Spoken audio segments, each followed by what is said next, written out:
Welcome students. In previous class we had discussed about resistivity, and the formula of resistivity was R is equal to rho L upon A. That is the formula. Okay, where A is equal to, for numerical point we can write A is equal to pi R square. Okay, if any wire is stretched, then this formula could converted in two form, and these formulas are R1 upon R2 is equal to L1 square upon L2 square, and R1 upon R2 is equal to R2 को power 4 upon R1 power 4. This is the remaining parts. Okay, you should know that when any wire is stretched, let's suppose, and I ask its length turns doubled, but you better know when length doubled, radius will decreases, but radius is not given, then you will use this formula. Okay, if in same question is given, our points are given, if any wire is stretched until its radius turns half, you confirm that when radius decreasing, length increasing, but length is not given, then you have to use this formula according to mathematical form, and you can get the needed resistance. Okay, so this is the all about your this one. Our next question is very important. This is called vector form of Ohm's law. Very, very important question. Vector form of Ohm's law. Vector form of Ohm's law. You better know. V is equal to Ri. This is called Ohm's law. All are scalar quantity. Potential is scalar, resistance is scalar, and current is scalar. All are scalar. But our topic is vector form of Ohm's law. This is also called the relation between E, J, and what? Sigma. E for electric field, J for current density. J is equal to I upon A. This is current density, and sigma. Sigma is the specific conductance, and sigma is equal to 1 upon rho. Rho is called specific resistance, and sigma is called specific conductance. Are you getting the point? This is the special topic we are taking here. J is equal to, you better know, current upon area. This is called current density. Current density is vector quantity, and sigma is equal to 1 upon rho. Yesterday I told rho is specific resistance, so reciprocal of specific resistance is called specific conductance, and it is represented by sigma. So in same manner, vector form of Ohm's law or relation between E, J, and sigma. Okay, so we will start from here. V is equal to Ri. V is equal to R value. Yesterday I told rho L upon A into what? I. Where is the point?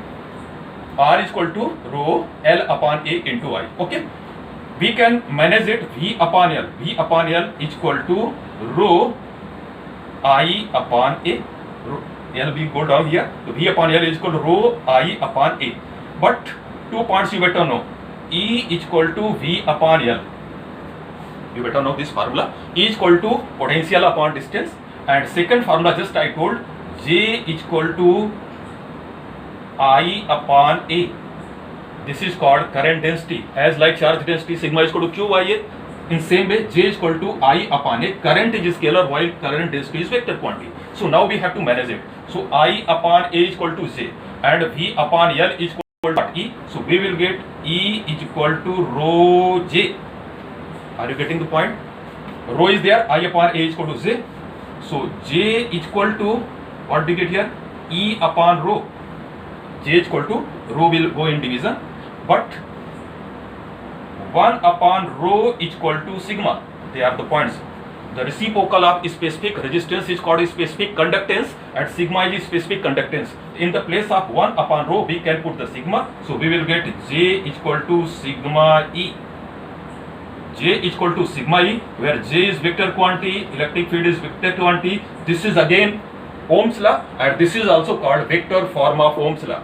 So we can add V is equal to Ri, or we can add J is equal to sigma E, and this is also known as relation between E, J, and sigma. So points are very clear. V is equal to Ri. V is equal to the value of R, rho L upon A into I, but I upon A is called current density. Current density. So what we get here? E is equal to V, and V upon L is equal to, you better know, electric field. So E is equal to rho J. So J is equal to E upon rho, but 1 upon rho is equal to J, sigma. Sigma is called specific conductance. Note down to the point.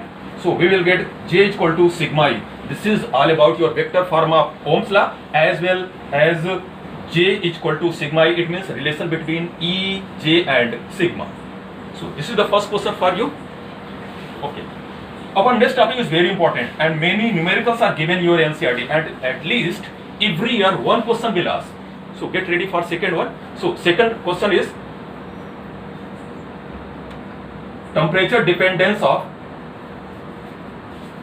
temperature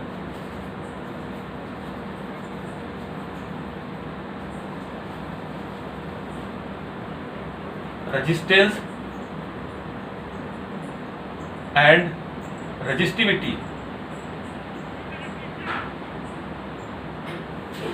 Temperature dependence of resistance and resistivity. In that question, we will try to get how resistance affected by temperature. In lower classes, you better know R is proportional to T. When we increase the temperature, resistance increases. But in that point, we will try to get how temperature resistance depend on temperature. So to do this question, first we will deduct the formula, and we know the formula.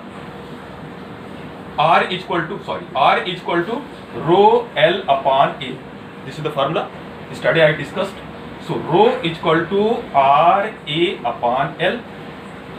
Rho is equal to R A upon L. Rho is equal to R A upon L. So rho is equal to the value of R. You better know ml upon n E square tau. N E square A tau, I think. N E square A tau. This is value of ml upon n E square A tau. This is value of what? Resistance multiply by what? A upon L. A upon L. A cancel, L cancel. We will get very important formula. Rho is equal to m upon n E square tau. Very important formula. Rho is equal to m upon n E square tau, where m and E remains constant. So it means your rho depend on two factors. First, rho inversely proportional to 1 upon tau. Tau is you better know relaxation time. And second, rho inversely proportional to n. Are you getting the point? R is equal to rho L upon A. So rho is equal to R A upon L. The value of R is ml upon n E square A tau multiply by A by L. A and L will cancel out. We will get rho is equal to m upon n E square A tau. N E square tau. M and E remains constant. You better know constant. So rho will depend on two factors. Rho inversely proportional to tau and rho inversely proportional to n. By that equation, we will get the answer for metal and alloy. And by that, we will get for semiconductor. So our question is temperature dependence of resistance and resistivity in three type of material. In metal, what will change? In alloy, what will change? And in semiconductor, what will change? Metal and alloy will maintain the answer by rho is equal to 1 upon tau. It means they will affected by relaxation time, while n is the number of electron and protons or holes. It is done by semiconductors. So our question is very clear. So we will do one by one. Number one, in metals. First question. In metal.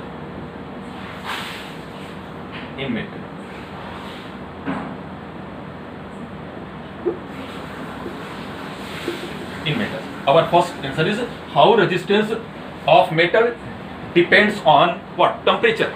So we should know that when we increase the temperature, note down point, when we increase the temperature, tau decreases. Note down the point. In metal, when we increase the temperature, tau decreases, and by rho inversely proportional to tau decreases, so resistance and resistivity increases. Where is the point? Tau decreases, so resistance and resistivity increases. We are taking in 2 points. When we increase the temperature, you better know relaxation time decreases because vibration increases. So relaxation time decreases, and if relaxation time decreases, resistance and resistivity increases. It means in metal, when we increase the temperature, resistance and resistivity increases. And the graph is here. Graph is very important. This is the temperature, this is the resistivity, and you will get graph as like this. This is the graph of copper. You can see. Don't start from origin. Copper, as soon as we increase the temperature, resistance and resistivity increases. This is in metal. Dependence of resistance and resistivity on temperature in metal. Second, in alloy. Second point, in alloy. LR, you better know, we are taking same condition. In LI, when we increase the temperature, relaxation time tau decreases. Same thing will happen here. And resultant resistance and resistivity increases. Same thing will happen. Same thing.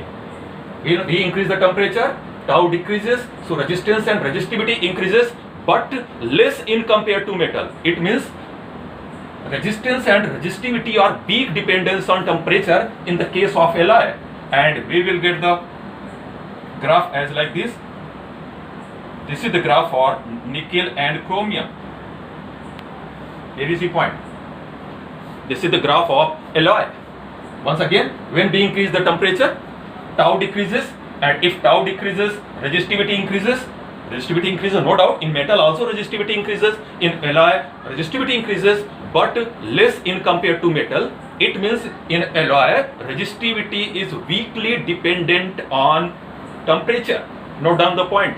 In alloy, resistivity and resistance is weakly dependent on temperature in compared to metal. Okay, this is all about your alloy. Third, we are talking about semiconductor. Third condition. In semiconductor,